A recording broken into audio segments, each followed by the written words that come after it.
Good afternoon everyone and welcome to today's webinar. For those of you who don't know me, I am Mike and we'll be going through a bit of a tutorial of how you can sort of manage your web store and show exactly the items that you want to show. We've been getting quite a few calls over the past couple of weeks about this, so we thought what's better to do than have a quick run through this on one of our weekly webinars. As always, we've got Ollie on the live chat, so if you do have any questions, don't forget to drop in online, and we will be staying around for the for a couple of minutes at the end of the session, just in case you've got any more in-depth questions. So starting off, we do get a number of calls about this. Is how do I specifically show this supplier only and this group of products on the store, and that's more of what today's going to be. We're just going to be going through how you can add specific catalogues, items, classifications, and manage what shows on your web store properly. First bit that we're going to be starting off with is the web store control company. So within your database you will have this specific company. All sort of databases need this and all web stores need this. For the majority it will be the web store control company. Some of you may have customized it a little bit and created a new company, but for the majority it should just be called the web store control company, or WS control as the account code. Now if we just click into this, as you will have in all your companies, within here we'll have this product and pricing tab, and to populate your website with certain sort of catalogues and products and things like that, this is where you'll need to go. So the device setup for the majority of your stores is going to be your default catalogue, which are all your stock codes, and then your preferred supplier catalogue. So the reason we do that is to fill in sort of the gaps that for the catalogue, and then add any of your own codes and things like that you want to be showing in there. So to populate something into this section, you want to just hit add publication, select it from the list. So for example, if we want to select the beta and add beta in, we just select it from the list, take this mark as available on internet option and hit add, and then all the items that are available on the web within that catalogue will be populated. Now I do stress here, if that you are adding things like mailers into this section, because you don't want your store to be showing just the base RRP for your customers. Mailers, even if you tick that mark as available on the internet, will always show as available on web now. And the reason for that is that the products within the mailer don't show. It's the price that shows specifically. So if you've got a mailer with KF24001X as a mailer code at $2.99, that item specifically won't show. But if you search for KF24001 on your web store and that mailer is assigned to be on the web, you will come up with that $2.99 price, depending on what the pricing rules are set up. So it's the price that shows for your mailers, not the product. So don't be alarmed if you see that available on the web is set to be no for some of your mailers. That's perfectly normal. Again, if you don't want to have certain items shown, so for example, we don't want the Metroplan file to be shown within here, we can just hit remove publication and it'll delete it out of this catalogues and mailers allowed section. So that's that bit there. Once we've decided actually what files we want to actually be allowed to show on the store, the next step will probably be to show what items within them files we want to show. Now the first bit we'll start off is within the default catalogue. So that's all your stock codes. So you define in what stock code you want to show, whether it's a certain classification, group, supplier, things like that. And the easiest way to manage this is within the stock product grid manager. So if we can go into publications, stock, and then the main grid manager. Within here we can do specific searches just to add what we want on here. Now for a default, the majority of all your stock codes will be set to be available on the web.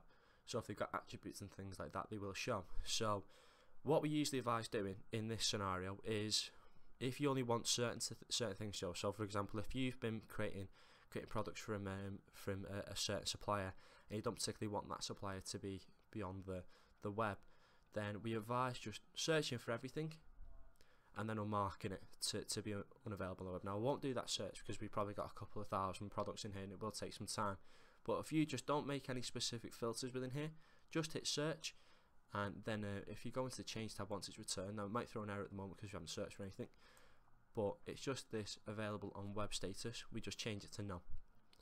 and then that will just completely start your web store as a fresh where the stock product concerned. Once you've done that, that's when we can go into specifics. So if we just go back, now we're wanting to add sort of items as available on the web. What we can do is say you want to search on a certain classification, then you can search on classifications. If you only want to search on, say, your own code, you can search on just negative PG numbers and do a search there, and then just do the same update once you've found exactly what search you wanted to do. Within the change tab, we can just set them to be available on web using this option very here, which is the update available on web status 2. Now I'm not going to be doing that search just because we will be returning a number of items and we don't want to spend quite a while doing that. Now another key thing to monitor within here, and we do get asked this quite a lot, is why are discontinued products showing still on my web store? Now the reason for that is because they may have been discontinued by the supplier, but you won't have discontinued them within your system, and it's still the same exact grid manager that we use to update that and to manage that. So once you discontinue a code, it won't be shown on your web store. So what you want to be doing is, if you're looking to discontinue all your stock codes, which we do recommend doing on a regular basis as part of the housekeeping within your system, is coming into this section, the same product grid manager, searching on supplier available now, and then positive PG number, sorry. And what that'll look for is any stock codes in your system that don't have a supplier and that do have a positive PG number, which means that they've come from a catalogue within the system, such as your spices or VAM. If you search now, it will return a list of products that aren't available anymore. And if we go into the change tab, what we're going to be doing is updating the product status to, which is this option here, to discontinued. Now that'll just run through all your products. You'll probably get an error message at the end, but that might be because you've got some items in stock and things like that, which is perfectly normal. You can deal with them once the stock you've got is gone. And that'll discontinue all the codes and it'll remove them from your web store. So it means that they won't be shown in your web store, and your customers won't be able to place an order from them, and you won't have to tell a disappointed customer that you actually can't fulfill their order. So that's something that's really key to maintain and keep on top of. Now once you've defined exactly what you want to show within your default catalogue from your stock codes, we actually want to maintain what's showing from the catalogues that we actually assign, so for the likes of your preferred supplier and any other files that you want to show on the web. So if we just go into the lookup, the publications catalogue, so from this list of catalogues there will be some items in here that might not be available on the web, some that are. So part of this is actually you defining what you want to show on the web. Now the majority of you may want to show everything on the web within the file, so for like your preferred supplier you want to show everything, absolutely everything, but in some you may just want to show the toner brand for example. You may want to show just specific key classifications, so you're not overloading your store with sort of things that your customers may never want to actually buy or will never buy. So using the sort of the grid managers, you can define exactly what you want to show in your store. So from the catalogues, we're going to be using a different grid manager to specify the searches. So if we go into the publication grid manager, which is this option here, we can then select which file we're looking at. So for example, if we want to look at the spices, we can search on spices. Now if you may wanting to make sure that all your items in here were available on the web, you just hit search here, you go into the change tab and you would click the allow on web button. Now if you wanted to specify purely a certain classification, a certain criteria just to be on the web, you would hit the disallow on web, make sure everything's off at the start, and then you can start on a clean slate and do your search. So we've just hit disallow on the web, made sure that we're starting as a clean slate within the spices file. If we go back to the search, you could say, well in fact I want just the spices envelopes to be on the web. So you can search in envelopes, then specifically I want the C4 envelopes to be within there, and we just search, and these 47 items that we've got, we can go into the change tab and just hit allow on web, and that's how you can specifically search on what attributes and what classifications you want to actually be showing, if that's something that you want. So with specific suppliers you might like the the toners for whatever reason, because you get a better margin on them, so you're going to show them on the web compared to another supplier. So using this update and grid manager, you can have full flexibility of what shows. Now the majority of people will just want the allow on web to be for everything, and you can have that automatically assigned. So for some files, when they've been imported, they might not be showing, and that might be because a certain system key hasn't been set. Now this is something that we do advise everyone going into the database after this and checking to make sure that it is actually an option, because it can save you a lot of headache and a lot of time sort of moving forward. So if you go into your admin, if you log into your admin, we've got it already open here. What we're looking for is the system key, and within here it's within the web. So within this database it's actually not been enabled, and it's this system key here which is the default new catalog items to be available on the web for existing catalogs only. And what that means is that with your with any new catalog items that do come into your system, they will be automatically available on the web for catalogs that already exist. So you've just imported your new val file, any new items in there, if this isn't enabled, they will not automatically be shown on the web. So all them new products that you're trying to market towards and show off on your store, they won't be there. So you always want to make sure that this is enabled. Now with that, even if it's in catalogs that you don't use, so your exertish, things like that you might not be having on your store, it will still allow them to be on the web within the file, but you've not necessarily added that file to be allowed on the web within the Webstore control company. So don't worry too much about showing items and things like that that aren't in what you want to show, because they're in a new catalog. You still define against the Webstore control company what catalogs you want, so if they're not in that list, it won't show. So just want to make sure that this is enabled. Change this to be a yes, and then any new items that do come into your catalogs will be automatically assigned to be on the web. Now once you've made sure that within that defining list everything is available, what you want to do is probably specific products of your own, and the main reason that items don't show is that you're missing attributes and things like that. So if I just close out this, it's something that needs to be looked into, and you do need to invest some time within your own codes to actually get your attributes set up and get them shown in certain categories and classifications. Now if you're looking to add attributes to your own codes, what you want to do is you want to go into stock, products, and then find the specific product that you're looking for. So we'll just use this one here. Once you're into your own code, what you want to do is go to this extra info tab here,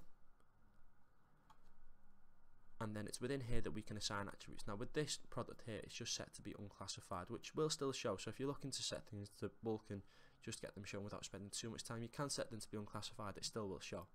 But if you're looking to be specific and assign attributes to what this product might be, so if we just hit amend custom attributes, within here we can change them. So if we just remove the one that's currently in there, and for example if this was a table, we can come into the table section, we can give it all of these attributes. So for these to save, you will need to add an option from every single one of these. So we need to add a brand, so it might be an arrowhead, colour, it's burgundy.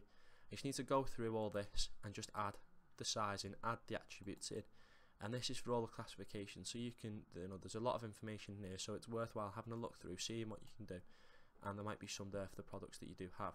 Once you've added them all in, you will be able to apply them to the product. If you don't apply them all, if you don't add them all in, you won't be able to apply it, and your item won't show.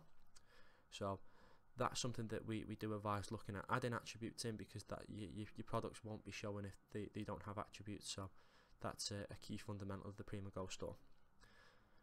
So once you've actually found and manipulated the database to show the products that you want, one thing that is sort of useful to remember is you can use certain things in the web store to make it actually easy for your customers to find certain products. So making use of your order pads, your contracts, things like that. So if I just show you, I just log into an account,